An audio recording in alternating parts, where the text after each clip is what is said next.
cette boutique que je loue en plein marché n'avait pas de toilette. Et c'est ça qui me servait de maison, de chambre à coucher.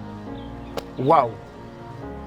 C'est-à-dire que... Tu déménages en fait? Ouais, j'ai déménagé. Du magasin? Du magasin familial, appelons ça ainsi, à la boutique. Donc, tu dormais là? Je dormais là. Je dormais là. Sans toilette? Sans toilette. Tu faisais comment? Quand je devais faire des selles, je prenais un plastique et j'avais des bouteilles Tanguy qui me servaient du riz noir. C'est regrettable, mais je suis obligé de le dire. Saviez-vous que les poissons surgelés sont cancérigènes? Quoi, vous ne le saviez pas? Mais si! Voilà pourquoi nous vous recommandons nos poissons silure. Ils sont 100% bio, élevés sous le contrôle de nos ingénieurs agronomes soucieux de votre état de santé. Et en outre, bien plus qu'un poisson, le silure est un réservoir de protéines. Il est riche en vitamine B, élément essentiel pour la formation des globules rouges et participe aussi hautement à la prévention des maladies cardiovasculaires. Quoi de mieux pour votre santé? En plus, il n'est pas cher. Vous pouvez l'avoir actuellement au tarif promotionnel de 2300 francs le kilo. Non mais c'est pas génial ça? Vite, ne perdez plus de temps, contactez-nous dès à présent. Comment réussir dans la vie quand tout nous prédestinait à l'échec? Dans la vidéo d'aujourd'hui, nous allons rencontrer un serial entrepreneur exceptionnel. C'est quelqu'un qui a eu le concours d'entrée à Saint-Cyr, la prestigieuse école militaire française, et qui a décidé de dire non à cette opportunité pour lancer sa carrière entrepreneuriale au Cameroun, en Afrique. Cette décision lui a valu le rejet total de toute sa famille. Et il va passer par les heures les plus sombres de sa vie. Et pourtant, c'est dans ces moments super difficiles qu'il va se forger, qu'il va se bâtir un mindset unique en son genre. Eric Alindou est notre invité du jour. Et avec lui, nous allons parcourir sa vie. Devrais-je plutôt dire le film de sa vie. Parce que c'est encore l'une de ces histoires-là qui mérite d'être passée au cinéma. Vous allez apprendre énormément dans l'interview que nous allons faire aujourd'hui. Parce que vous allez voir comment est-ce qu'en partant de rien du tout, on peut s'en sortir et devenir quelqu'un dans la vie. Ce qui est intéressant, c'est que le modèle par lequel il est passé est duplicable. Les techniques et les business qu'il a lancés vont vous être partagés dans cette vidéo et vous-même à votre niveau, si vous êtes à ce stade dans votre vie, vous pourrez dupliquer le même modèle. C'est donc une interview vraiment en or. Ceux qui n'ont pas d'argent ou ceux qui estiment qu'ils n'ont pas assez pour pouvoir se lancer, vous allez être challengés. Et ceux qui dans leur vie ont des rêves ou des projets, vous allez voir comment passer à l'étape supérieure. Bref, je ne vous en dis pas plus. Asseyez-vous, accrochez-vous. C'est un peu long, mais on ne voit pas du tout le temps passer parce qu'il est passionnant. Il a investi une partie de son argent dans le domaine de l'éducation. Ici, nous sommes dans son établissement. Et la particularité de cet établissement, c'est que c'est une école qui forme des entrepreneurs. N'est-ce pas génial ça? Dès le bas âge, il donne les outils aux enfants pour développer en eux le mindset, les compétences, pour être demain des chercheurs, des trouveurs de solutions dans ce pays, mais aussi pour le continent. C'est un projet pharaonique qui est en train de naître ici. Et je pense que beaucoup d'entre vous voudront envoyer leurs enfants ici. Comme je l'ai déjà dit précédemment, abonnez-vous massivement et permettez-nous d'atteindre le challenge des 500 000 abonnés très prochainement. Abonnez-vous, il faut qu'on atteigne ce nombre-là. Beaucoup de personnes suivent cette chaîne et ne sont pas encore abonnés. C'est le moment de le faire, les amis, pour nous permettre d'atteindre les 500 000 abonnés.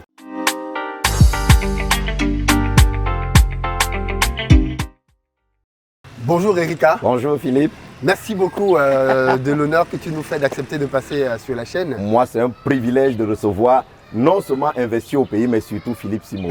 En tout cas, merci beaucoup Erika. Surtout que là, on est dans tes locaux, Ouais. dans les locaux de ton école, Yep. ton nouveau projet, Yep. dont on va parler longuement ici aujourd'hui. Yeah. Parce que l'école, c'est structurant. En réalité, comme je dis souvent, c'est le meilleur investissement qu'on puisse faire. Mais on va le développer. Yeah. Est-ce que tu veux d'abord quand même déjà te présenter pour ceux et celles qui ne te connaissent pas? Oh, Eric Alindou est mon nom. L'âge, je ne pense pas que ce soit important. Je suis entrepreneur. Je suis le promoteur de la plateforme des journées de l'entrepreneuriat éthique. Je suis auteur. Je suis le promoteur également et fondateur de l'école de création de richesse. Je suis investisseur dans l'immobilier. Je suis par ailleurs aussi investisseur dans le domaine de la, comment on appelle ça, recyclage des déchets. Je fais également dans le marketing des réseaux. Je suis d'ailleurs le représentant national d'une firme internationale et aussi directeur général d'une imprimerie qui fait dans la communication, l'impression numérique, l'impression digitale, l'impression offset. Et maintenant, comme tu l'as si bien dit, le nouveau bébé, c'est promoteur du groupe scolaire Les Petits Génies Plus. Voilà donc Erika. Je crois que c'est la plus longue présentation de toute l'histoire de la chaîne. Ne me dis pas. Mais c'est parfait, tu es un homme à plusieurs casquettes. Ok. Et c'est intéressant parce que justement, ta vision des choses, c'est une vision 360. Yeah. Tu ne vas pas parler que comme quelqu'un qui ne voit qu'une chose. Yeah. Mais en fait, comme tu as touché à beaucoup de choses, Ouais. et là tu ne parles que de celle que tu fais maintenant parce qu'en réalité, te connaissant un peu, tu as touché à beaucoup d'autres choses dans le passé. Yeah. Erika, d'où te vient cette passion pour l'entrepreneuriat? Bon, la passion de l'entrepreneuriat me vient, Philippe, parce qu'il faut dire déjà qu'à l'âge de 17 ans, moi, mon papa, il est officier supérieur de gendarmerie. Et nous sommes 14 enfants chez 14 mon papa. enfants. 14, oui. Ma maman, bon, avec 3, 4 femmes. Ouais. Donc, ma maman est la première. Donc, du coup, elle a fait 7 enfants. Moi, je suis le 7e, le dernier. À l'âge de 17 ans, j'ai eu le concours de l'école militaire de Saint-Cyr en France. Donc, on était des dizaines de milliers de personnes à composer et on avait retenu 19 noms. Ça, c'est dans les années 1995. Donc, quand la liste définitive sort, Eric Lindou Kouendap Eric est le 19e nom sur une liste de 19. Donc, tout le monde est content dans la famille parce qu'en fait, pour mon père, c'est la relève qui est assurée. Tu vas changer la vie de la famille. Donc, sauf que c'était sans compter que je fais le concours de l'école militaire de Saint-Cyr, pas forcément parce que j'ai la passion pour les forces armées ou parce que je vais être pilote, mais c'était simplement parce que papa savait que voilà un fils intelligent, il peut aller concourir et puis ça rentre dans la vision de papa. Bon, mais c'était sans compter la position d'Erika. J'ai réussi, mais c'est parce que c'est un concours. Donc on prend les premières personnes. Je faisais partie des premières personnes. Mais en fait, à moi-même, je n'avais aucune vision de travailler pour obtenir un salaire. Je n'ai jamais aimé cela. Dès l'âge de 8 ans, je n'ai jamais aimé. Parce que je me suis toujours dit que lorsque vous êtes indépendant, ça vous pousse à sortir le lion qui sommeille en vous. Mais lorsque vous avez un salaire mensuel, c'est un peu comme une sorte de, c'est une assistance qui vous met dans une zone de confort. Je n'ai donc jamais aimé ça. Donc du coup, lorsqu'on me dit que j'ai eu le concours et on envoie le message porte à mon papa pour dire que votre fils doit revenir sur Yaoundé parce qu'on les envoie déjà en France, je refuse, je décline l'offre. Quand je décline l'offre, mon papa est tombé malade, Philippe. Je dis malade, c'est-à-dire que les médecins sont venus, le médecin est venu lui mettre une perfusion au lit. Personne ne comprenait rien. Et c'est ainsi qu'à cause de cette décision qui était drastique, ma famille m'a mise en quarantaine. On a dit non, là, tu ne fais pas honneur à la famille. Ça, c'est quelle déception. On m'a mis totalement en quarantaine. Donc, étant mis en quarantaine comme ça, c'était compliqué parce que je traversais le désert et au travers de ça, ça m'a donc moulé en fait. Parce que j'ai commencé à travailler même pour des gens, travailler de manière bénévole. Et c'est pendant tout ce parcours que j'ai retrouvé mon chemin. Et dès que j'ai commencé à vivre un peu l'indépendance financière, je me suis rendu compte qu'en fait, je sentais dans mon cœur un souci de pouvoir aider également les autres à vivre en fait cette indépendance sur le plan de l'entrepreneuriat. Donc, j'ai fait donc des formations dans ce sens. Parce qu'au finish, je me suis rendu compte qu'il y a plusieurs personnes qui, quelquefois, se retrouvent en train de vivre le rêve de leurs parents. Pas parce qu'ils ont voulu, mais parce que les parents les ont canalisés dans ça. Je me suis rendu compte également qu'il y a aussi une catégorie de personnes qui, quelquefois, n'ont pas de diplôme parce que je fais le concours de Saint-Cyr étant en terminale. Et je fais donc sous réserve du baccalauréat. Et au finish, je n'ai même pas eu de baccalauréat par la suite. Je n'ai même pas eu de... Donc, je me suis rendu compte qu'il y a aussi une catégorie d'individus qui peuvent ne pas être diplômés, mais se sentir frustrés et se sentir des laissés pour compte. Donc, quand j'ai pu atteindre un certain niveau dans le plan entrepreneurial, je me suis dit non, avec le fardeau que je ressentais, je me suis dit qu'il fallait venir en aide à cette catégorie de personnes. C'est comme ça que j'ai suivi des formations. J'ai été formé par le BIT, le Bureau international du travail. J'ai suivi beaucoup de formations et je me suis dit il fallait également canaliser les autres, il fallait partager mon expérience pour que ceux qui pensent qu'on ne peut réussir que parce qu'on a des diplômes ou quoi que ce soit, et que ceux qui pensent que la fonction publique ou le matricule est gage de succès social, qu'au travers de ça qu'ils trouvent qu'il est possible de se retrouver également autrement. En fait, voilà ce qui me lance dans la promotion de l'entrepreneuriat parce que j'ai regardé à mon histoire j'ai vu ce à quoi je faisais face. Je me suis dit qu'on peut rencontrer également plusieurs personnes qui font face à la même chose et mon témoignage devait pouvoir les aider. Voilà en fait comment je me retrouve dans la promotion de l'entrepreneuriat. Alors effectivement, parce que tu l'as toi-même dit, tu es entrepreneur, mais tu promeus aussi l'entrepreneuriat. Ouais, comme j'ai dit, j'ai deux plateformes. En fait, j'ai une plateforme qui est associative, la plateforme des journées de l'entrepreneuriat éthique au Cameroun. Mais en dessous de ça, maintenant, on a une école de création de richesse qui forme en semaine, de manière hebdomadaire les entrepreneurs. Donc, je suis vraiment plongé dans l'entrepreneuriat, bien qu'étant entrepreneur et investisseur d'un autre côté. Tu formes aussi des jeunes gens et parfois même des moins jeunes à se lancer aussi là-dedans. Ouais, disons que notre cible, c'est véritablement les gens qui ont des soucis de commencer en se disant qu'il faut absolument des fonds. Voilà vraiment notre cible. C'est des gens de bas échelle qu'on prend pour les mettre dans le créneau de l'entrepreneuriat. Donc, c'est vraiment notre cible. Même s'il est vrai que par ailleurs, on a également des salariés qui, quelquefois, se rendent compte qu'ils ne parviennent pas à s'en sortir. À ce moment, on les met également sous des programmes de formation et d'encadrement pour les aider non seulement à multiplier leurs sources de revenus, mais à trouver même une issue qui va leur permettre de pouvoir se reconvertir par la suite. On a également les chômeurs. Donc, voilà un peu notre cible. Mais je vais avouer qu'on est juste au niveau, je peux dire à la première échelle, la première marche de l'entrepreneuriat, amener les gens déjà à oser, à faire le premier pas qui leur ouvre le boulevard entrepreneurial. Voilà on a tendance à dire que les autorités, notamment en Afrique, s'en foutent pas mal de l'entrepreneuriat. Alors, je tiens à préciser que l'école d'Erika est une école qui a le focus sur la formation à l'entrepreneuriat dès le bas âge. Vous allez mieux comprendre pourquoi est-ce que je suis venu dans cette école en particulier. Et il a ce focus, et vous comprenez bien qu'en fait, c'est un focus global dans sa vie. Et pour être peut-être plus pertinent, il s'est dit, ok, plutôt que de prendre des adultes qui ont déjà beaucoup de défauts, on va aussi... Tu sembles si bien le dire. Bien sûr, je me retrouve en fait dans l'éducation de base parce qu'après avoir fait l'andragogie pendant 15 années, je me suis rendu compte que c'est beaucoup plus compliqué de redresser un adulte que de commencer par la base. Donc, beaucoup de difficultés parce que les paradigmes sont très compliqués. Je me suis dit donc que l'idéal serait de commencer dès la base en étant sûr qu'un enfant qui est bien formé dès la base évitera d'être un adulte déformé. Ouais. Très belle phrase ça. Un enfant bien formé dès la base évitera d'être un adulte déformé. Ouais. Quelque chose qui m'a intrigué chez toi, c'est que toi, tu es parvenu à intégrer le gouvernement camerounais dans tes initiatives. Parce que en général, on a l'image d'un gouvernement qui s'en fout pas mal de ce genre de choses, ou du moins qui ne participe pas à ce genre d'événements. Et toi, par exemple, lors des dernières journées que tu as organisées, j'ai vu... Où tu étais facilitateur principal, il faut le préciser. Oui, tu nous as fait l'honneur. Moi, j'ai vu des ministres, pas qu'un, plusieurs ministres, venir, notamment lors de la dernière journée pour la remise des prix, remettre des prix à plusieurs entrepreneurs. Et j'ai vu que tu as signé une convention avec l'État camerounais pour pouvoir t'accompagner désormais dans cette initiative de formation à l'entrepreneuriat. Comment tu fais ça, Erika? Est-ce que tu es dans la franc-maçonnerie maintenant ou dans un réseau occulte? Ouais, je vais t'avouer que Philippe, ça c'est... si tu ne posais pas cette question, moi j'allais rebondir dessus. Parce que je vais t'avouer que aujourd'hui... En Afrique, on ne peut pas réussir simplement. Si tu as un succès, si tu as un succès, tu sembles si bien le dire. C'est-à-dire aujourd'hui, je suis taxé de tous les noms d'oiseaux. Il est homosexuel, il est franc-maçon, on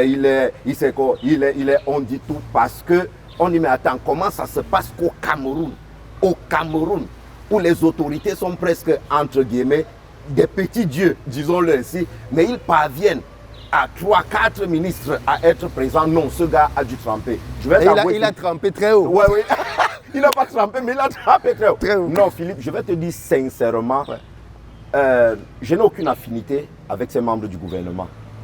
Le seul dénominateur commun, c'est ce que nous faisons. On trouve nos intérêts communs à promouvoir l'entrepreneuriat. Comment ça se passe? Il faut avouer que nous... Non, c'est important que tu expliques ça parce qu'en fait, honnêtement, beaucoup de personnes ont des initiatives et sans même essayer quoi que ce soit, se découragent en se disant ça ne va pas marcher. Non, j'étais en train d'arriver. Je veux que c'est un fil conducteur. Pour que les gens comprennent bien que voilà la démarche que j'ai entreprise et peut-être qu'elle peut inspirer. Philippe, tu es arrivé l'année dernière, c'est la 12e édition. C'est la 12e édition et c'est des éditions annuelles. Ça veut dire que nous avons organisé presque 9 éditions sans qu'aucun membre du gouvernement, aucune autorité ne s'intéresse à ça. En fait, ils regardaient à distance. Parce que tu sais, la mentalité aussi, généralement, malheureusement... Alors, juste pour que vous compreniez, hein, c'est le plus gros événement entrepreneurial au Cameroun, clairement.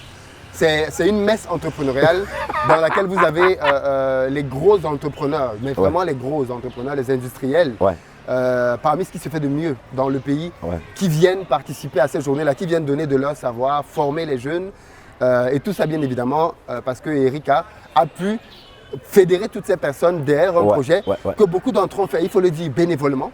Bénévolement, c'est dire à quel point son initiative inspire en fait. Beaucoup de grands chefs d'entreprise, des capitaines d'industrie viennent partager pendant plusieurs jours gratuitement leur savoir aux jeunes pour se lancer dans l'entrepreneuriat. Donc, c'est bien que tu le précises. Le résultat qu'on voit aujourd'hui, ce n'est pas le fruit de 3 mois de travail.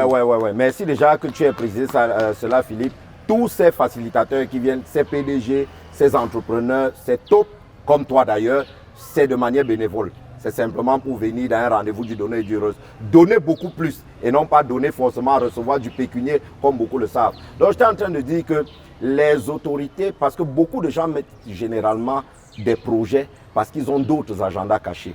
Et rapidement, 1, 2, 3 ans après, ils se découragent. Ils se disent, oh voilà, je fais ça depuis, ça ne fonctionne pas, je n'ai pas l'appui du gouvernement, ainsi de suite. Mais il faut comprendre que les gens ne rentrent dans votre projet que lorsqu'on se rend compte que vous êtes déterminé et surtout que sans eux, vous maintenez le standard de votre événement. En fait, c'est ça. Très important. C'est ça en fait. Avec ou sans vous, j'avance. Avec ou sans vous, j'avance et je vais crescendo. C'est-à-dire, on a vu la première édition en 2009, on a vu en 2010, en 2011, en 2012, sans qu'il ne soit là. Pourtant, à chaque fois, j'envoie, il faut le préciser, dès l'édition 2009, j'envoyais des correspondances, mais qui restaient lettres mortes. Pendant 8 années d'affilée, c'est à la 9e édition que l'un des ministres a dit, ok, que j'ai un peu voir même de près. Et lorsqu'il arrive, il se rend compte que le travail qu'on fait est exceptionnel. Nous ne nous limitons pas simplement à former, nous accompagnons. Il faut préciser, Philippe, nous sommes l'une des rares plateformes qui donnons des financements sociaux, c'est-à-dire remboursables sans à taux d'intérêt 0%. Donc quand ils voient cela, ils se rendent compte qu'on n'attend pas ça d'eux. À ce moment, ils se disent non, il faut maintenant qu'on vienne apporter notre contribution. C'est à ce moment qu'on a vu l'un venir, le second venir, le troisième, le quatrième. Et aujourd'hui, on s'est retrouvé. La convention que nous signons, c'est l'année dernière, c'est en 2020. Et elle est en train d'entrer en vigueur en ce moment. Ça fait à peine 3 jours. J'étais en séance de travail justement pour ça. Parce qu'on va commencer déjà les caravanes entrepreneuriales dans tout le Cameroun. Et on a choisi de commencer par la partie septentrionale. Donc pour te dire qu'en fait, ces 12 années, c'est un long chemin. C'est pas les solutions à la micro-ondes ou première édition, on croit qu'on va fédérer tout le monde. Non. Aujourd'hui, même les facilitateurs et les personnes ressources qui viennent et partager leur expérience, c'est parce qu'ils ont également observé. Ils ont vu la crédibilité, ils ont vu l'impact, ils ont vu l'impact, ils ont vu tout ce que ça apportait comme plus-value dans la société avant de pouvoir entrer. Donc, c'est en fait un effet boule de neige. On commence petit, mais plus on avance, on a des résultats et on n'est pas forcément dépendant. L'événement n'a jamais été décalé, l'événement n'a jamais été annulé à cause de ceci ou cela. On a donc compris qu'en fait, ces gens ont une vision et ils savent ce qu'ils sont en train de faire.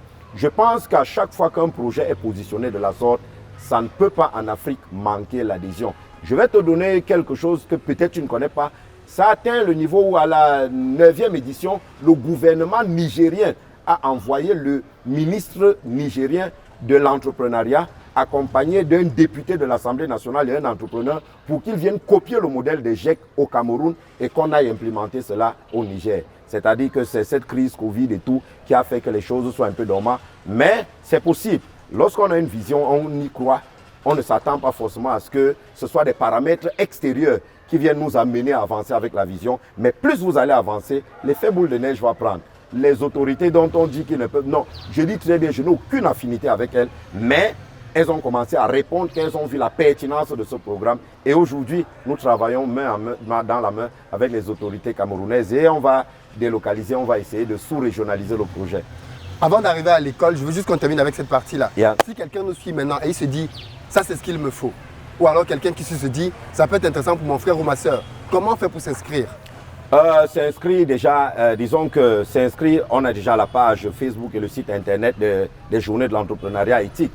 Donc si vous allez sur la page Facebook journée de l'entrepreneuriat éthique au Cameroun, vous allez avoir la possibilité de pouvoir communiquer et vous allez voir les numéros ouverts et vous allez, de même avec l'école de création de richesse. C'est de ça dont je voulais parler. Oui. En fait, c'est important de parler de ça parce que beaucoup de gens aiment souvent m'attaquer dans les commentaires en disant « Oui, mais toi qui dis que tu es de l'Afrique, pourquoi est-ce que tes formations sont si chères ?» et ainsi de suite. Bon, non, mais il faut répondre. En entrepreneuriat, il y a différents positionnements. Il y a des niveaux et des paliers. Ouais, voilà. ouais. Moi, je me suis positionné pour pouvoir accompagner les gens qui ont déjà un certain revenu et une certaine épargne. Il y a. C'est ma cible. Il y a. Par contre, il y a plusieurs personnes, comme Erika, qui ont des positionnements différents. Donc, vous qui suivez cette chaîne et qui passez souvent du temps à me dire « Oui, mais c'est trop cher, l'école de création de richesse, ça peut être ce qu'il vous faut. Allez simplement sur la page Facebook. Allez, école de création de richesse. Et puis, tous les numéros sont là. Vous prenez à tâche, on va vous accompagner. Les formations, comme il le disait, sont accessibles. Et comme il a si bien, je l'ai dit tout à l'heure, à l'école de création de richesse, déjà, lorsque vous inscrivez, vous terminez le niveau 1, systématiquement, tous les étudiants reçoivent un microfinancement à la fin du niveau 1. Donc, au niveau, systématiquement, tous les étudiants reçoivent un microfinancement. Et ils sont accompagnés pendant 2 mois avec des coachs juniors pour fructifier les microfinancements qu'ils ont eus. Et ça sert de base. Et lorsqu'on dit microfinancement, s'il vous plaît, je voudrais quand même que les gens se rendent compte, ce n'est pas des millions. Non, nous à l'école de création de richesse, le positionnement étant au bas de l'échelle, nous apprenons simplement l'éducation financière aux uns et aux autres pour les amener à comprendre que lorsque vous avez la capacité de fructifier 25 000 à 30 000, 30 000 à 50 000, 50 000 à 100 000, 100 000, c'est le même principe qui est utilisé pour passer de 25 000 à 100 000, qui est utilisé pour passer chez Philippe de 10 millions à 100 millions. C'est le même principe. Donc on donne la base en fait.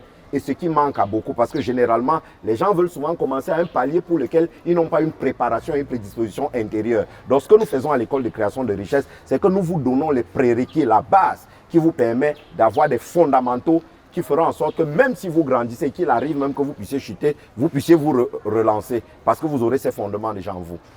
Alors c'est très intéressant que tu aies précisé cela. Donc pour tous ceux qui pourraient ne pas avoir de moyens, moi voilà mon aide pour vous. Je vous présente Erika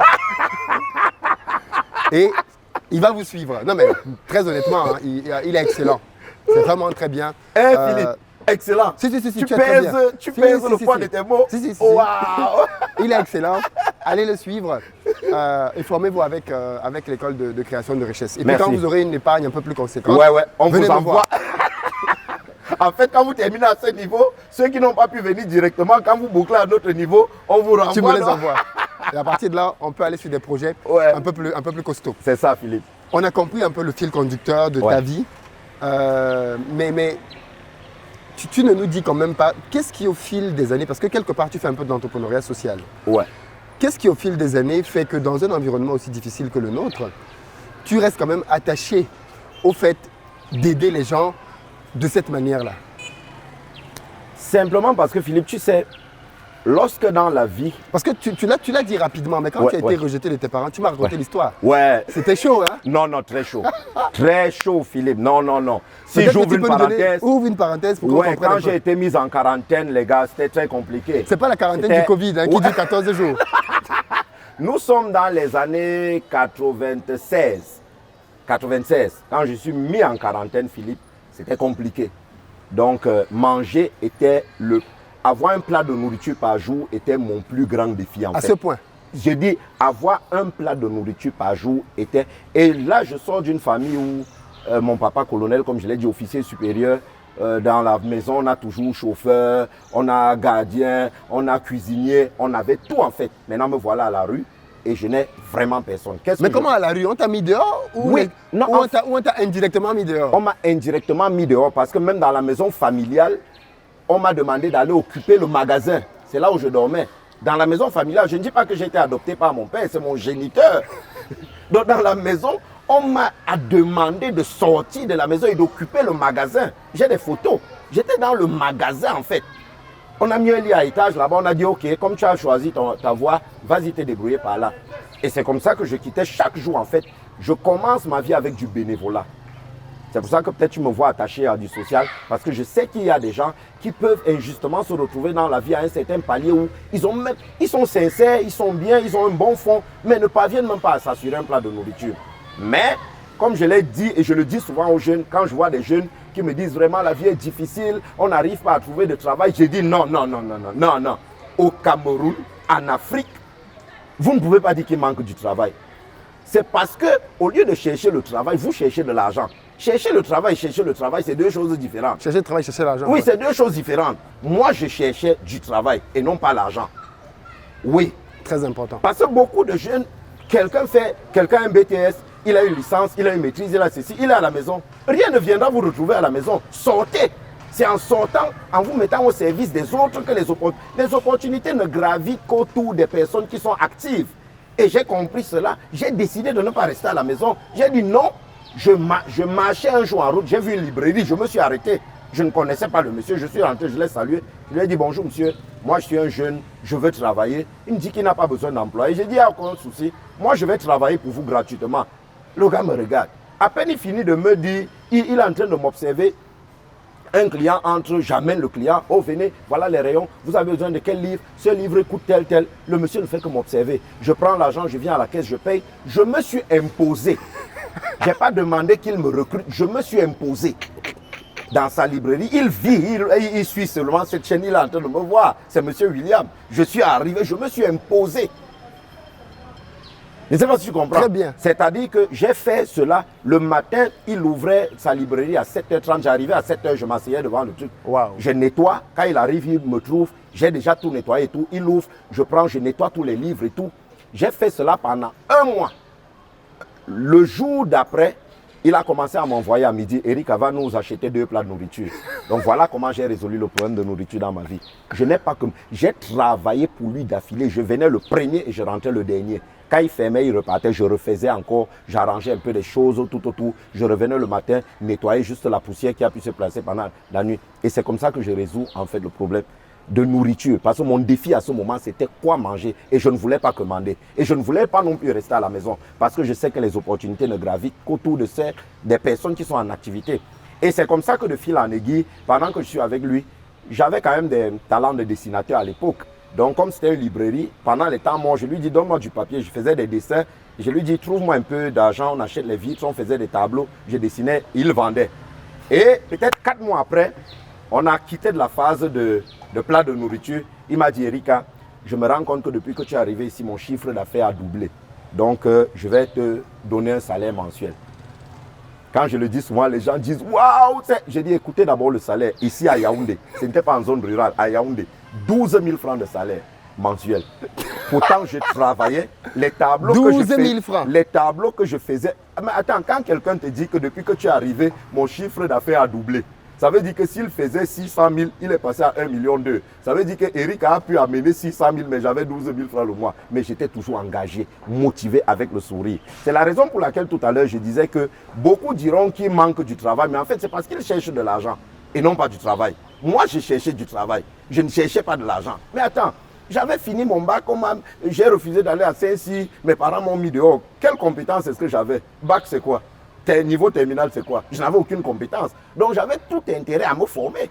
Et je n'avais pas d'argent pour payer une formation. Moi, je voulais être entrepreneur. Déjà, j'avais l'âme de l'entrepreneur dès le bas âge. J'ai dit très tôt que dès le bas âge, je ne voulais pas me mettre au compte pour le compte de quelqu'un. Donc, du coup, quand je dis, Eric, tu as un niveau terminal... Tu n'as pas eu le sentiment que... Pourquoi tu n'as pas pensé à, je sais pas moi, à voler une solution de facilité? Non, c'est pas possible. Parce que je sais que voler, généralement, dès le bas âge, déjà, j'ai des valeurs qui relèvent de certaines de mes convictions personnelles, convictions spirituelles personnelles, qui m'ont dès la base fait comprendre que tout ce qui est vol, tout ce pour lequel on n'a pas payé un certain prix, ne peut jamais être durable.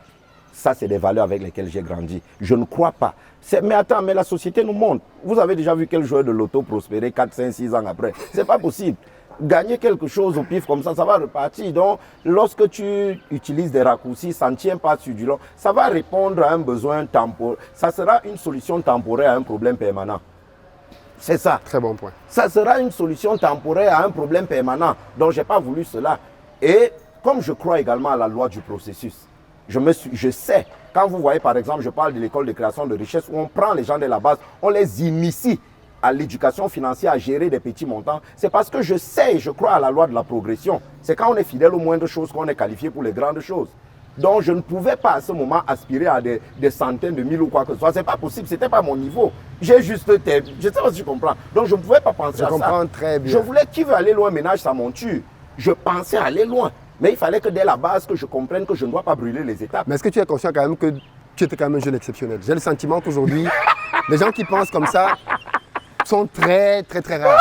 Pourquoi, Philippe? La plupart des jeunes maintenant, j'ai fait une émission dans laquelle c'était la thématique, la plupart des jeunes ne pensent qu'argent. Ouais. Et ils ne réalisent pas en fait que l'argent est le résultat d'une transformation intérieure. Absolument. C'est-à-dire que quand tu t'es formé, que tu as eu les compétences, l'argent vient. Mais c'est bon, ça me surprend parce que tu avais quand même la lucidité de te dire, même s'il me donne 12 000 francs, ouais. je m'en contente. C'est même pas ce que je cherchais. Et ça ne me décourage pas. Non, c'est même pas ce que je recherchais. Tu sais, pour rebondir un peu à ce que tu disais tout à l'heure, Philippe, j'ai l'habitude de dire aux gens, si l'argent que tu as entre les mains ne se retrouve pas en toi, ce n'est qu'une question de temps, ça va partir. Par contre, faut le dire ça. Si l'argent que tu as en toi n'est pas encore entre tes mains, ce n'est qu'une question de temps, ça va se manifester entre les mains. Magnifique, magnifique. Redis-nous ça. Oui, c'est-à-dire que... Ça c'est... Oui, si l'argent, ouais. Si l'argent que tu as entre les mains ne se retrouve pas en toi, autrement dit, si l'argent que tu as... Bon, je le dis souvent d'une autre manière. Quoi, ouais. Oui. Il est important d'être riche avant d'avoir de l'argent. Oui, il est important d'être riche avant d'avoir de l'argent. Ça, c'est du haut niveau, ça. Il est important d'être riche. Oui, avant d'avoir de l'argent. Donc, ça veut dire que l'argent n'est que la conséquence. Oui, absolument. D'une richesse intérieure. C'est magnifique. Donc, lorsque c'est en toi, même si ce n'est pas encore entre les mains, ce n'est qu'une question de temps. Ça va se manifester entre les mains. Mais par contre, si on te les dépose entre les mains, alors que ce n'est pas en toi, waouh! 2 temps, 3 mouvements. Non, c'est parti. C'est parti. Tu vois, donc je voulais juste revenir dessus. Donc, lorsque je suis à ce niveau, Philippe, je te dis sincèrement, l'argent ne m'intéresse même pas. Je suis en train de te dire que je suis un gars qui est à niveau terminal. Je n'ai aucune compétence. Donc, mon souci n'est pas l'argent. Mon souci, c'est comment devenir ce qui pourra attirer plus tard de l'argent. C'est ça, en fait. Donc, n'ayant aucune compétence, il fallait que je me mette sous quelqu'un qui est déjà en activité. Il fallait que je serve quelqu'un. Et en travaillant avec lui dans le processus dont il a commencé. Ah, Erika, je suis fatigué. Est-ce que tu peux aller m'acheter les livres? Va là-bas, dis que tu viens de la part de tel. Waouh! Voilà comment je commence à voir là où on s'approvisionne. Et les samedis, qu'est-ce que je fais? Quand il ferme la boutique, comme il ferme à midi, moi, je prends quelques livres en boutique. Je lui dis, OK, moi, je vais prendre des livres, je vais aller colporter au quartier et les dimanches également vendre. Quand je reviens, tu me donnes quel pourcentage dessus? On s'est entendu sur un pourcentage. Donc, à chaque fois, les samedis, je portais des livres que j'allais vendre au quartier le samedi et le dimanche. Et le lundi, quand je venais, on faisait le point. Et il me donnait directement mes commissions. Avec ces commissions, j'ai pu... Mais attends, tu connais déjà où on approvisionne. Qu'est-ce que tu vas faire? Qu'est-ce qui te reste à faire? Avec mes commissions, quand j'allais acheter les livres de la boutique, j'en prenais quelques-unes pour moi que je gardais à la maison. Et avant de me rendre compte, avec 1-2 ans, je me suis rendu compte que, mais waouh, Eric, ta maison est saturée de livres. Qu'est-ce qui te manque d'ouvrir ta part de librairie? En fait, voilà comment ça se passe. Voilà comment ça se passe. Parce que oui, les week-ends, je ne prenais plus les livres.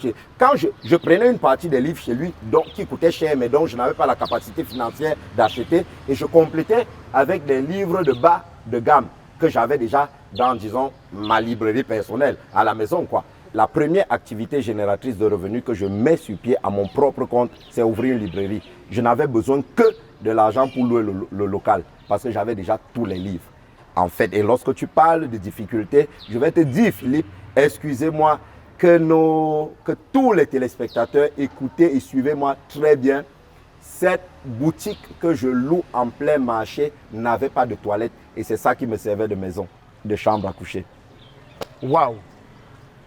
C'est-à-dire que... Tu déménages en fait? Ouais, j'ai déménagé. Du magasin? Du magasin familial, appelons ça ainsi, à la boutique. Donc, tu dormais là? Je dormais là. Je dormais là. Sans toilette? Sans toilette. Tu faisais comment? Quand je devais faire des selles, je prenais un plastique et j'avais des bouteilles Tanguy qui me servaient du riz noir. C'est regrettable, mais je suis obligé de le dire. Donc dans la nuit, je faisais des selles dans le plastique.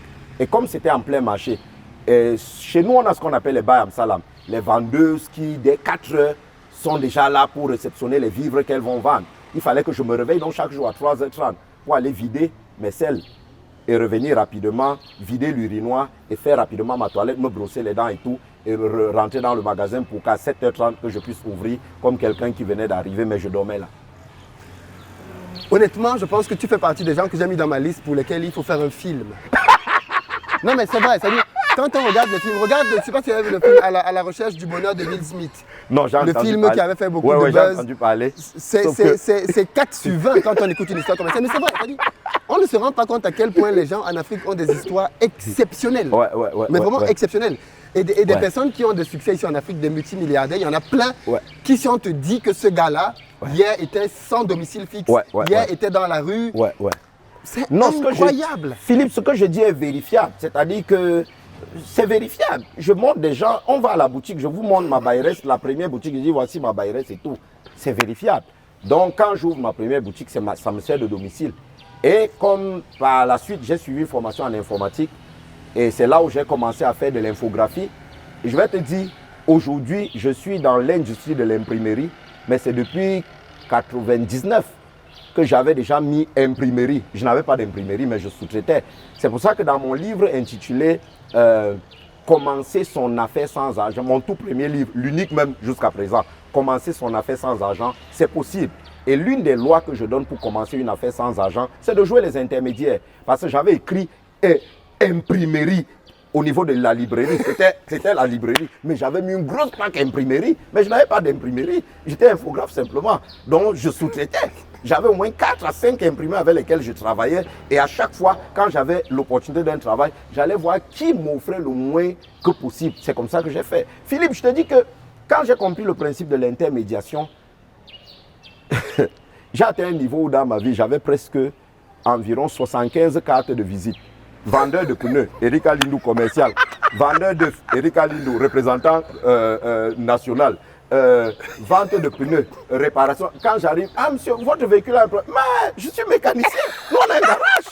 Comment vous ne savez pas, nous on a un garage? Je sors ma carte de visite, garage, je te donne chef service maintenance, alors que je ne connaissais rien à ça. Quand je prends, j'avais des mécaniciens avec lesquels je travaillais, j'avais 2 à 3 mécaniciens. Apporteur d'affaires. C'est tout. Mais j'ai dit au moins 75 cartes de visite. 75 cartes de visite. Pour chaque type d'activité, j'étais là, responsable commercial.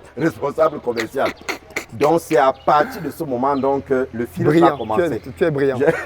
J'ai commencé à voir des secteurs qui m'étaient un peu plus favorables. Quand je dis un peu plus favorables, c'est ceux qui collaient avec mon potentiel. Je précise que les techniques qu'il a faites sont encore utilisables aujourd'hui. Yeah. On ne parle pas de quelque chose qui n'est plus. Non. Tu écoutes ça, tu appliques ça, tu te fais 100 cartes de visite. Pour chaque domaine, tu as 4 ou 5 prestataires et c'est parti. C'est parti. Donc, lorsqu'on parle de multiplier ces sources de revenus, c'est parce que dans la panoplie de 75 cartes de visite là, chacune quelquefois me faisait des rentrées de 10 000, 15 000, 20 000 à l'époque, mais avec la masse critique maintenant, je me retrouvais à quelque chose d'intéressant. C'est à ce moment que j'ai commencé. Intéressant. Je voulais être modeste. Pourquoi tu trahis? Pourquoi tu perds on a compris. Donc, c'est comme ça que, exceptionnel. Avec ce que j'avais comme revenu, j'ai commencé à acheter des machines. Machine, et c'est comme ça que je migre dans l'industrie.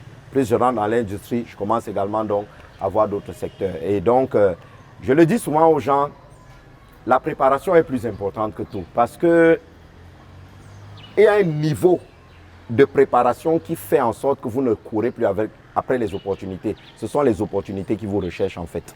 Mais la clé, c'est la préparation. Prendre le temps de se préparer. Lorsqu'on est déjà préparé, les opportunités viendront seules frapper à nos portes. C'est ce qui m'est arrivé pour me propulser au niveau où je suis. Et je ne veux même pas avoir le sentiment d'avoir fait quelque chose. Je suis parce que le voyage est encore très lointain. C'est vrai que tu as parlé du social. Je ne sais pas si tu voulais que je dise ce qui amène cette fibre sociale. Je voulais dire que si je me retrouve un peu impliqué dans du social, parce que comme tu l'as si bien dit, nos formations, entre guillemets, sont quand même sociales. Les prix auxquels nous pratiquons, c'est simplement parce que un individu ne peut jamais valoriser ce qu'on lui a donné gratuitement. Donc, les prix qu'on donne sont des taux juste pour que les gens attachent de l'intérêt. Parce que ce qu'on donne quand même, c'est des PLE. On ne va pas donner des PLE au pourceau. Il faut que ce soit sélectif, que ce soit au moins certaines personnes qui puissent avoir accès à ça.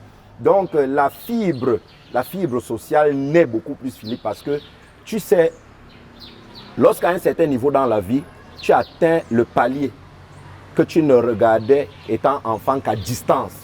Lorsque tu atteins ce palier, tu te rends compte qu'il n'y a plus rien d'autre, sinon que de pouvoir vivre pour impacter les autres. Il faut maintenant vivre pour une cause. C'est-à-dire que s'il ne fallait vivre que pour moi, mon épouse et les enfants, franchement, je croiserais les bras chez moi et je vivrais. Mais quand vous atteignez un niveau où personne n'avait pensé que vous pourriez atteindre, et vous-même n'aviez jamais pensé que vous pourriez atteindre, à ce moment, il faut maintenant vivre pour une cause. C'est pour ça que tu me vois ce volet quand même social un peu plus. Parce qu'à ce moment, on se dit, il faut maintenant faire quelque chose pour la société, pour impacter et améliorer les conditions de vie. Voilà ce qui m'amène en fait à ça. C'est exceptionnel parce que je pense que vous comprenez mieux maintenant sa présentation, qui était un peu longue. C'est quelqu'un qui a eu 1000 vies en fait, dans laquelle il faisait 10 000 choses. Et au final, c'est ce que tu as dit. Ouais. Tu t'es juste recentré, focus sur ce qui était le plus pertinent. Et ceux pour lesquels j'avais des aptitudes, des compétences, un génie déjà inné en moi, un génie naturel, oui. D'accord. Maintenant, je veux qu'on parle donc de ton école, ton dernier bijou, avant de partir. Le dernier bébé. Bébé. Qui sera bijou demain. D'accord. Parce que pour le moment, on n'a que dépoussiéré en fait. On n'a que dépoussiéré. Il n'est pas encore au stade de bijou. Il est encore bébé. Pour quelque chose de dépoussiéré, c'est déjà pas mal. Pourquoi donc, oui, alors tu avais dit un peu tout à l'heure, mais pourquoi tu viens vers cette idée d'ouvrir une école et quelles sont les contraintes qu'il y a là-dedans? Parce que ce n'est pas le business auquel on pense naturellement de l'extérieur. Ouais. Mais en fait, quand on le fait bien et quand ça commence à marcher, c'est l'un des business les plus rentables. Ouais. Non, il faut l'avouer. Premièrement, d'où me vient l'idée. Et secondo, les contraintes. L'idée, je l'ai dit tout à l'heure, c'est simplement parce que, tu sais, je me suis inspiré de ce que Nelson Mandela a dit. Nelson Mandela a fait une déclaration très forte. Il a dit, l'arme redoutable et fondamentale avec laquelle on peut détruire ou construire une nation, c'est l'éducation. Redis, s'il te plaît. L'arme la plus redoutable avec laquelle on peut construire ou détruire une nation, un continent, c'est l'éducation. Donc quand j'ai compris ça, je me suis dit, waouh, ça, si nous voulons donc construire une nation, il faut passer par l'éducation.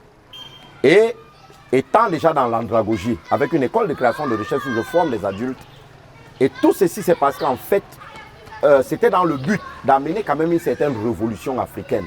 Amener les Camerounais, amener les Africains à penser différemment, à penser développement. Oui, à ne pas penser consommation, mais à penser développement. Quand je me suis rendu compte que ça coinçait un peu avec les adultes parce que changer des paradigmes est compliqué, je me suis dit qu'il serait intéressant de commencer dès la base. Parce qu'à chaque fois que vous éduquez un enfant selon certains principes et valeurs, lorsqu'il est grand, il ne s'en détourne pas. Voilà en fait ce qui me motive à rentrer dans l'éducation. Maintenant, il faut comprendre que ce n'est pas d'abord le gain pécunier qui me conduit. Je vais même être honnête, Philippe, honnêtement. C'est quand je rentre dans l'éducation que je me rends compte que c'est un bon business. Mais de l'extérieur, moi je voyais comment est-ce que je peux rectifier un problème sociétal. Donc, lorsque je m'appuie sur cette parole de Nelson Mandela, c'est ce qui me pousse alors à développer la vision. Parce que tout ce qu'on est en train de faire ici se repose en fait sur la vision que nous avons de l'éducation. Parce que comme je l'ai dit, il est question pour nous de former un type de Camerounais différent. Je veux que tu nous développes parce que c'est super important qu'on comprenne quel est l'aboutissement de tout ce travail. Quel est l'aboutissement, oui. Il faut déjà comprendre quelle est la vision d'abord du groupe scolaire bilingue, les petits génies plus. Il faut d'abord partir par là et définir. Il est question d'offrir une éducation équilibrée. Donc on a d'abord, dans un premier temps, une éducation équilibrée qui valorise le génie présent en chaque enfant et qui soit adaptée aux exigences du monde actuel et qui permet donc maintenant de manifester ou alors favorise davantage le développement des capacités entrepreneuriales de l'enfant dès la base. En fait, voilà ça. Donc, quand on fractionne la vision, numéro 1, on a offert une éducation équilibrée. Qu'est-ce qu'on entend par une éducation équilibrée? Le système classique qu'on voit partout ailleurs repose fondamentalement sur ce que j'appelle le savoir savant. Tout le monde met l'accent sur l'excellence académique, mais nous, on doit aller au-delà.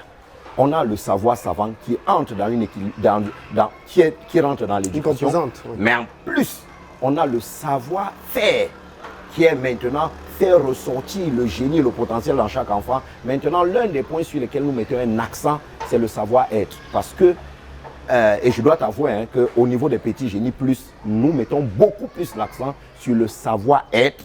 Ensuite, le savoir savant, avant maintenant de chuter dans ce que j'appelle le savoir-faire. Mais pour nous, les trois là vont ensemble. Ça, c'est le premier volet. Secondo, j'ai dit ce qui valorise le génie en chaque enfant. Parce que je crois que tu le sais si bien, cette maxime qui dit que si vous jugez la capacité d'un poisson de grimper sur un arbre, il aura l'impression toute sa vie qu'il est un idiot. Pourquoi? Parce qu'il ne se retrouve pas simplement dans son environnement, ce n'est pas son biotope.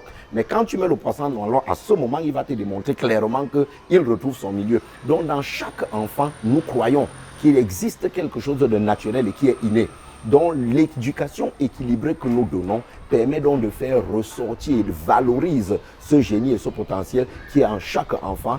Et dans le but de faire quoi? Dans le but de s'adapter, d'amener l'enfant à s'adapter aux différentes mutations et exigences du monde actuel. Parce que nous voyons très bien que le monde est en pleine mutation. Le véritable problème, c'est que lorsqu'on s'appuie simplement sur le savoir savant, ça ne répond plus aux besoins de la société actuelle. Ça ne répond plus aux besoins de la société actuelle. Donc ça devient très compliqué. Le monde est en train d'aller vers la robotique, vers l'intelligence artificielle, vers l'automatisation. Donc, demeurer simplement avec des gens qui ont une certaine connaissance l'ivresse, c'est pour des emplois qui sont en pleine disparition. Ces emplois sont en pleine... Il y a une étude qui dit que dans 30 ans, 85% des métiers actuels vont disparaître. Seront total. Mais attends, lorsque tu arrives dans une banque aujourd'hui, avant tu avais 4, 5, 6, 7 guichetières. Ouais. Et souvent, c'est amusant. En fait, moi, c'est drôle souvent pour moi. Lorsque tu arrives, la guichetière te dit « Ah non, monsieur, vous pouvez utiliser la machine ». Elle ne se rend même pas compte qu'on a mis cette machine en test pour la remplacer. Elle le fait étant très contente. Donc, il est question de donner un savoir-faire qui permet déjà à l'enfant de comprendre les réalités du monde actuel. Parce que moi, je définis souvent l'entrepreneuriat comme la capacité de savoir lire là où va le monde et de travailler de manière à arriver là-bas en premier lieu. Voilà la définition que je donne à l'entrepreneuriat. Redis ça, c'est très bien dit. C'est-à-dire que la faculté, la capacité de lire là où va le monde et de travailler de manière à y arriver le premier. Excellent. Ouais. Donc, lorsqu'on donne le savoir savant, on donne le savoir-faire et le savoir-être, ça permet à l'enfant déjà de lire et ça prépare l'enfant à une faculté, à une capacité d'adaptation qui lui permet d'observer la société parce qu'on apprend déjà aux enfants de comprendre que l'entrepreneuriat, en fait, c'est le fait de pouvoir observer la société et de voir les problèmes et de se positionner en solution. Donc, lorsqu'un enfant grandit sous ce moule, il comprend en fait qu'il n'est plus question de s'éduquer juste parce qu'on recherche un matricule, parce qu'on recherche une intégration, parce qu'on recherche un emploi quelque part, mais on s'éduque pour se préparer à une faculté d'adaptation, à une faculté d'innovation qui nous permettra de voir les problèmes autour de nous et de développer des produits et solutions. Tu vois qu'à ce moment, l'enfant grandit avec une éducation qui lui permet de se positionner comme solution aux problèmes qui minent la société. C'est pour ça qu'on parlait tout à l'heure de s'adapter aux besoins actuels et enfin valoriser les capacités ou les aptitudes entrepreneuriales en chaque enfant. Ça fait que l'enfant grandit et ayant déjà un certain objectif. Donc ici, au-delà donc du savoir savant, on amène une batterie de formation alternative. Parce qu'il faut comprendre que le ministère a un canevas qui est donné pour les établissements et que chaque établissement scolaire se doit de pouvoir s'adapter par rapport à ça. Mais maintenant, on a quelque chose en parallèle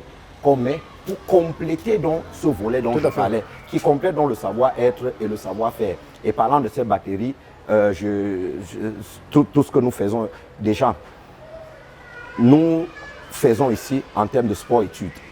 C'est-à-dire que les aménagements, le projet de développement, vous allez le voir tout à l'heure, qui s'étend sur 2, 3, 4 ans, il y aura tout un complexe sportif avec gymnase qui permettra en sorte que l'enfant, dès le bas âge, quand il fait le tronc commun, qu'on puisse détecter déjà son potentiel sportif. Pendant qu'il fait des études, il a le temps également de peaufiner sa compétence et tout ce qu'il peut faire sur le plan sportif pour voir s'il a des aptitudes. Parce que la détection des talents que nous faisons ici au niveau des enfants, c'est déjà d'amener les enfants à identifier le côté dans lequel ils ont beaucoup de passion, un certain penchant. Et on amène à pouvoir développer. On développe également études de musique. On expose les enfants à la musique. Également, même on apprend même aux enfants déjà à préparer. C'est-à-dire que l'objectif pour nous serait que lorsqu'un enfant atteint la classe du cours moyen, que ce soit garçon ou fille, qu'il soit en mesure de faire au minimum 25 plans camerounais de la plus belle des manières. L'autre chose qui a une originalité ici au groupe scolaire des Petits Génies Plus, c'est que nous avons des visites d'entreprise.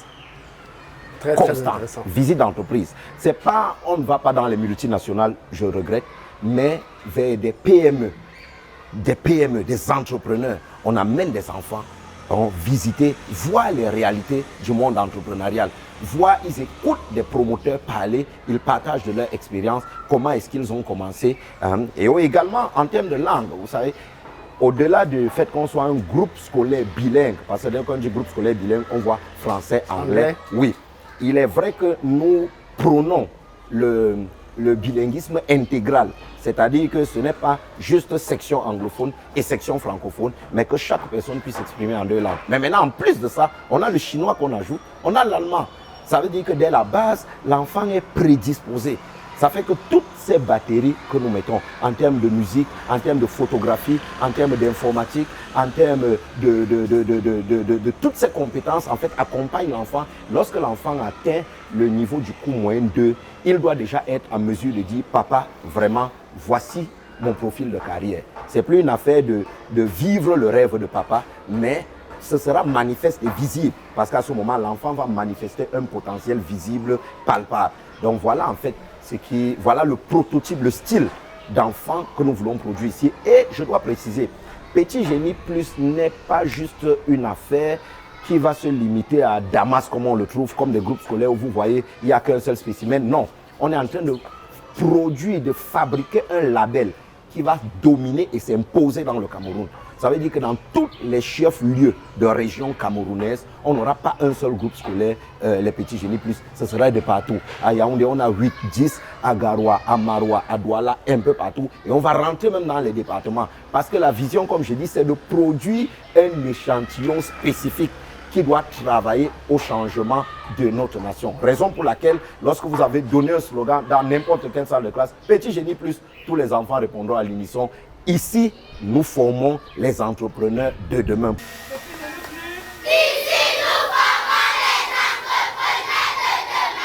Parce que notre objectif est de changer le tissu socio-économique de nos nations afin que l'émergence ne soit pas juste un slogan.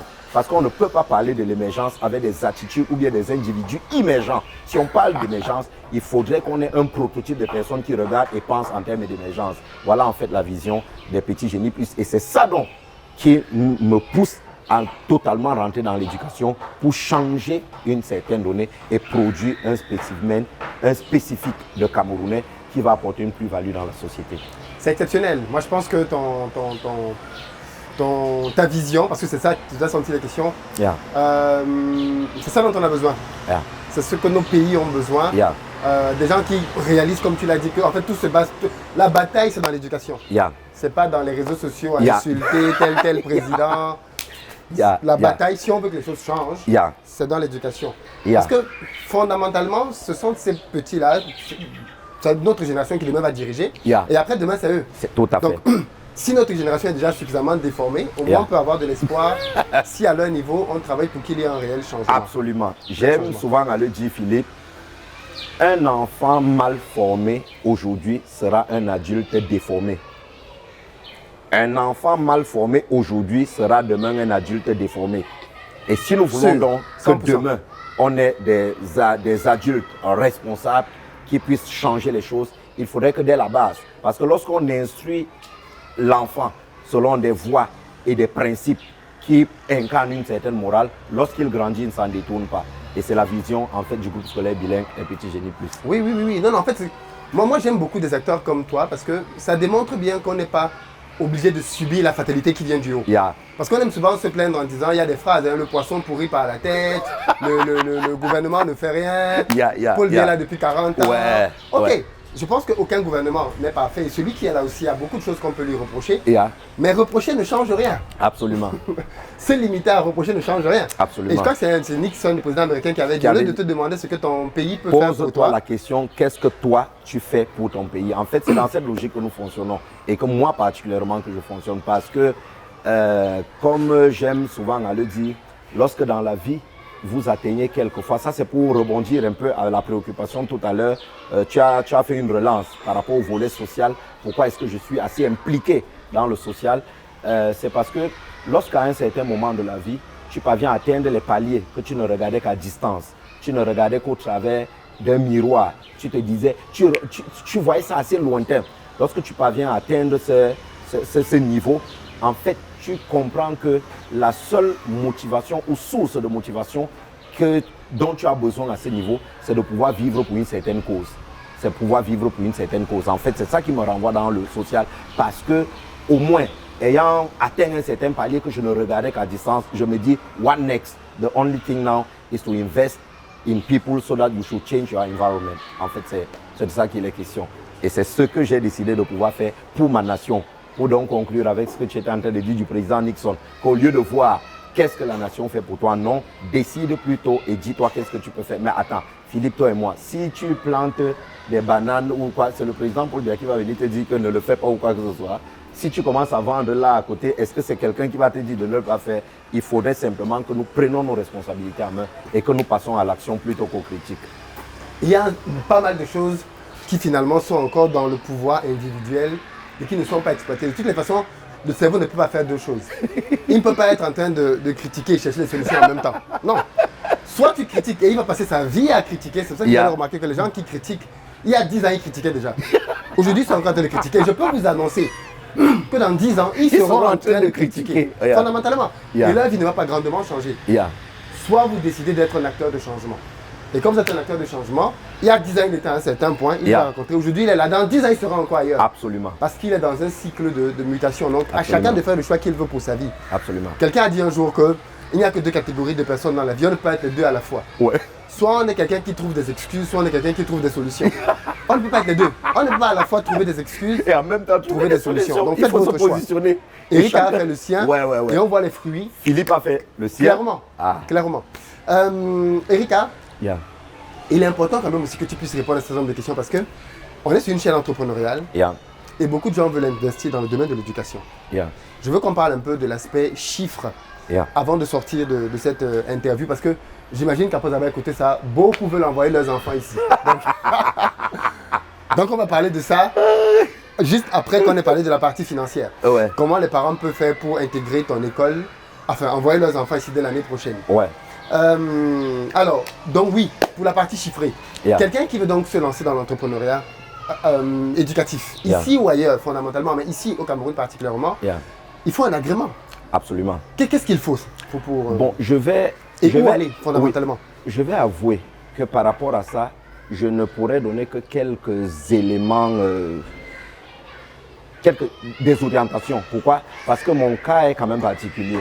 Je me retrouve en train de reprendre un truc existant.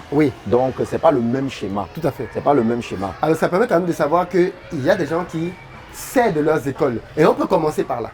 C'est plutôt possible. que de se... En fait, et c'est même pas plus mal au final. Plutôt que de se taper tout dès le départ. La construction de l'école. L'obtention des autorisations. Et surtout, le nom. Pour pouvoir aller avoir des enfants, il y a une alternative qui est de prendre une école chez un parent qui va à la retraite ou chez quelqu'un qui veut juste changer de business. Une succession également. Une succession. Ou bien, il y a beaucoup de possibilités. Oui, donc, je ne pourrais donner que des chiffres par rapport à ce que je fais parce que je suis à moins d'1 an en fait ici. Je suis à moins d'1 an en fait. C'est août 2020. Août 2020, on a juste préparé la rentrée de octobre. Donc, en termes de chiffres, je ne peux donner qu'en termes d'avis. Parce que déjà, je suis à mes premiers pas. Mais j'ai également dit que lorsque je rentre dans l'éducation, j'avoue qu'initialement, c'est simplement parce que je pensais à répondre à un besoin. Je voulais résoudre un problème.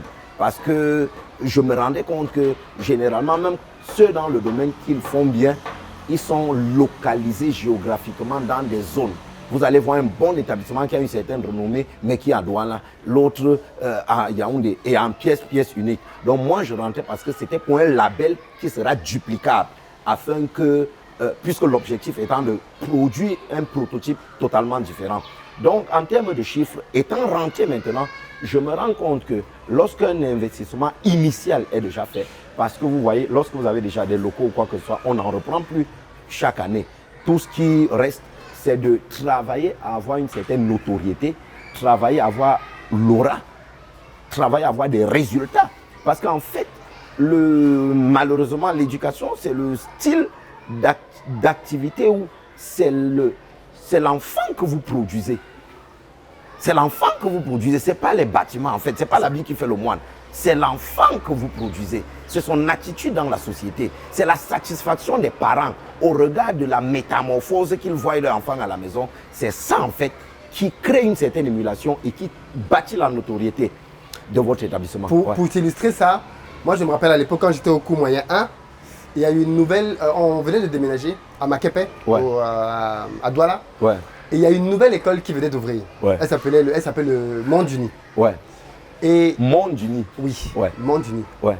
Et au début, tous les parents étaient sceptiques au quartier. Ouais, c'est quoi cette nouvelle école? Ouais. Les bâtiments ne sont même pas ici. Ouais, ça ne ressemble à rien. Et bon, mes parents, comme c'est des wanted, ils m'ont envoyé là-bas. Moi, j'étais un cas. Ils m'ont dit, bon, va te débrouiller là-bas. Je suis allé là-bas faire mon cours moyen 1. Et cette année-là, j'ai eu mon CEP. Depuis le cours moyen 1. Le CEP, c'est le diplôme. Au Cameroun, on a un diplôme national qui solde, parce que notamment en Occident, entre le cours moyen 2 et le passage au collège en 6e, il n'y a pas d'examen. Ah d'accord, contrairement ici, du primaire. Ici, on a un examen comme le brevet. On a un examen très important. C'est le premier examen même qu'un enfant passe qui permet d'aller au collège. On a un examen national et on peut le rater. Et normalement, il se fait au cours moyen 2. Donc moi, j'ai fait cet examen-là au cours moyen 1. Il arrive de temps en temps que des enfants le fassent au cours moyen 1 quand on estime qu'ils sont vraiment assez brillants. Tout à fait. Et donc, j'ai fait mon CEP au cours moyen 1 et j'ai eu mon CEP. Et du coup, au cours moyen 1. On s'est dit, attends, la rentrée d'après, si son wanted a pu avoir son CEP au cours moyen 1, dans cette école-là, il y a des méthodes particulières. La rentrée d'après, c'était le rat de marée. Les parents envoyaient, parce qu'ils se sont dit justement, mais si le petit délinquant qu'on voit souvent ici jouer tout partout, s'il a pu réussir, l'école doit être bien. Donc pour confirmer qu'en fait, la finalité d'une école, c'est pas les murs, la peinture. Non, c'est la qualité. C'est important, mais c'est la qualité. Qu'est-ce qu'on forme? C'est la qualité justement. Donc quand vous parvenez déjà à mettre un bon contenu dans le contenant, le reste en fait, parce que vous n'allez plus conflit et tout ce que vous avez à faire, c'est des charges fixes, notamment liées à l'opérationnalisation au quotidien et ensuite la charge salariale, c'est tout. Alors juste, je précise que il est important que tu le dises parce qu'il y a des gens qui vont vouloir amener leurs enfants ici, il faut que vous sachiez où vous venez. Tu as traumatisé les parents d'élèves ici quand tu es arrivé, parce que tu l'as dit, tu es arrivé en août et ils n'ont pas compris ce qui s'est passé. Ils sont juste venus à la rentrée et ils ont découvert que en fait, c'est plus la même école. Qu'est-ce qui s'est passé, notamment au niveau de la discipline? Oui, déjà,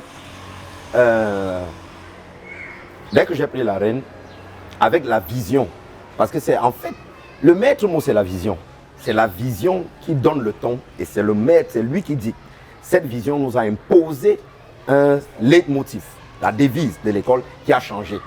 On est passé à discipline, créativité, excellence, qui sont loin d'être des mots ou des slogans, mais ça doit être en fait, quand tu vois discipline, excellence et discipline, créativité, excellence, quand tu rentres dans ce... Je n'ai même pas besoin de te... Si je te demandais quelle peut être notre devise, je suis sûr que tu serais passé au moins à 3 sur 4, 2 sur 4, mais tu ne pouvais pas rater. Parce que c'est l'expression de notre devise. Donc du coup, créer ce changement était très compliqué. Parce qu'il faut avouer qu'ici, on est à Siméon 3, beaucoup plus connu de Ebom. On parle de Ebom, juste après la gendarmerie, pour rentrer à Simbok.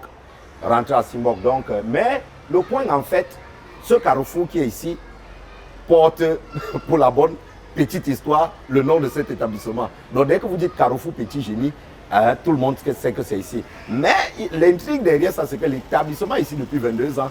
Mais très peu de personnes savaient que Carrefour Petit Génie, c'était à cause de l'école Petit Génie Plus qui était là. Je ne sais pas si tu comprends. Donc lorsque je prends en octobre, on lance Numéro un, il y a un problème de discipline.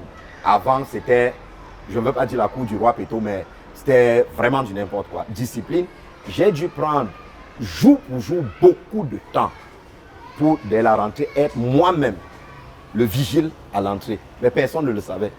Personne ne le savait. Enfin, il ne savait pas que c'était toi, le promoteur de l'école. Tout à fait. Oui, tu étais le vigile. Le vigile. Donc, j'ai nettoyé et essuyé tout au niveau de l'entrée. Les injures, les intrigues, les insultes, tout le monde. Les gens venaient même me dire pourquoi les gens va vous licencier. Non, parce que... Qu'est-ce que tu avais instauré? En termes de discipline, c'est que l'heure, c'est l'heure. L'heure, c'est l'heure. C'est-à-dire quand on ferme le portail à 7h30, à 7h30, on ferme. Donc, si les gens étaient pendant 22 années, ils savaient qu'on peut arriver à n'importe quel moment et rentrer. Et qu'on se rend compte que quand on arrive maintenant, le portail est fermé. Les gens arrivent à 7h31, on dit qu'on n'ouvre plus. Mais attends, tu veux créer ton Cameroun. Tu veux créer ton Cameroun. Mon frère, tu es arrivé ici, là, tu vas nous sentir. On va te licencier. Des gens en ont fait un tapage exceptionnel. Mais comme il est question de ne pas être flexible sur ce qui est valeur, parce que n'oublie pas, le fil conducteur ici, c'est quoi? Nous voulons former des Camerounais différents. Donc, vous ne pouvez pas vouloir former des Camerounais différemment en utilisant les méthodes que tout le monde utilise. Ce n'est pas possible. On a maintenu là-bas, je suis resté à la...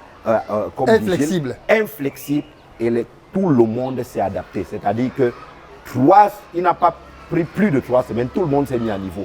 Tout le monde s'est mis à niveau. Donc maintenant, en ce qui concerne les heures d'ouverture et de clôture, c'est respecter tout le monde au pas. Donc, c'est le début de la discipline. Ouais. C'est le prix à payer. C'est le prix à payer. La discipline, c'est l'heure. La gestion du timing d'abord. Si on veut former des citoyens disciplinés, il faut qu'ils comprennent que tout se joue au niveau du détail. Et c'est ce qu'on a fait en fait. Ceux qui veulent donc inscrire leurs enfants ici pour la prochaine rentrée, qu'est-ce qu'ils doivent faire? Ceux qui veulent inscrire leurs enfants au niveau du groupe scolaire bilingue. C'est ça qu'on est limité dans les effectifs par classe. Oui, non, disons que dès la rentrée prochaine, on veut vraiment être très limite.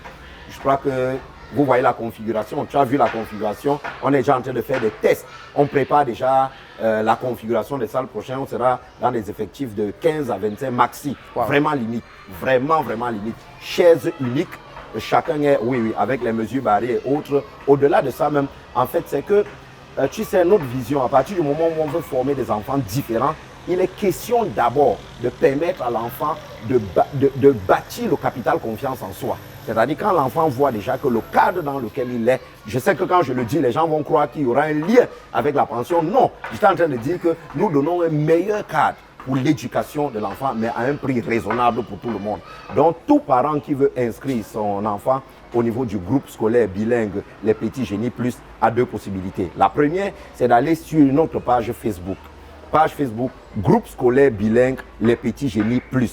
Vous tapez et puis quelqu'un le service de communication va vous répondre. Ou alors, vous allez dans notre page internet www.lespetitsgeniesplusenlettres.com et puis vous allez avoir toutes les modalités d'inscription. Et là, vous êtes sûr que vous aurez un enfant qui sera un entrepreneur de demain. Parce qu'au Petit Génie Plus, nous formons les entrepreneurs de demain. Qu'est-ce que tu veux dire en conclusion à ceux qui te regardent, qui ont peut-être un projet en cœur, parce que beaucoup de gens ont des projets à cœur. Et le principal regret que je vois chez les gens, c'est qu'avec les années, ils n'exécutent pas et ensuite ils tombent dans le regret, parfois même dans le remords. Qu'est-ce que tu veux dire pour sortir de cette interview? Je veux simplement dire à tous ceux qui sont en train de nous regarder et nous suivre en ce moment, aussi longtemps qu'on ne passe pas à l'action, le projet reste projet. Le projet reste projet, aussi longtemps qu'on ne passe pas à l'action. Et la plus petite action que nous posons par rapport à la mise en œuvre de notre projet est beaucoup plus importante et meilleure que la plus belle intention qu'on a vis-à-vis de notre projet. Je voudrais faire comprendre aux uns et aux autres que n'attendez pas que tous les feux en ville passent au vert avant que vous ne démarrez votre voiture de la maison, parce que tous les indicateurs ne passeront jamais au vert. Tout ce que vous faites, c'est que démarrez votre voiture et sortez, jetez-vous à l'eau. Ne dit-on pas que c'est en forgeant qu'on devient forgeron? Je peux vous assurer, si vous avez déjà l'âme d'un entrepreneur, n'hésitez pas. Prenez le risque, osez, et je suis convaincu qu'en grandissant, vous-même vous allez grandir de votre intérieur et vous allez voir que tout autour de vous va également grandir. à bon entrepreneur, le succès, rendez-vous au sommet. Merci beaucoup, Erika. Merci Philippe. Merci beaucoup. Merci à Et Investir au pays. On reviendra te voir dans quelques années. Merci. Et on croit en cette vision. Thank On you. croit en cette vision. Cool. Abonnez-vous, partagez la vidéo. Yes. Et je vous dis à très bientôt. Thanks. Saviez-vous que les poissons surgelés sont cancérigènes? Quoi, vous ne le saviez pas? Mais si! Voilà pourquoi nous vous recommandons nos poissons silures. Ils sont 100% bio, élevés sous le contrôle de nos ingénieurs agronomes soucieux de votre état de santé. Et en outre, bien plus qu'un poisson, le silure est un réservoir de protéines. Il est riche en vitamine B, élément essentiel pour la formation des globules rouges et participe aussi hautement à la prévention des maladies cardiovasculaires. Quoi de mieux pour votre santé? En plus, il n'est pas cher. Vous pouvez l'avoir actuellement au tarif promotionnel de 2300 francs le kilo. Non mais c'est pas génial ça? Vite, ne perdez plus de temps, contactez-nous dès à présent.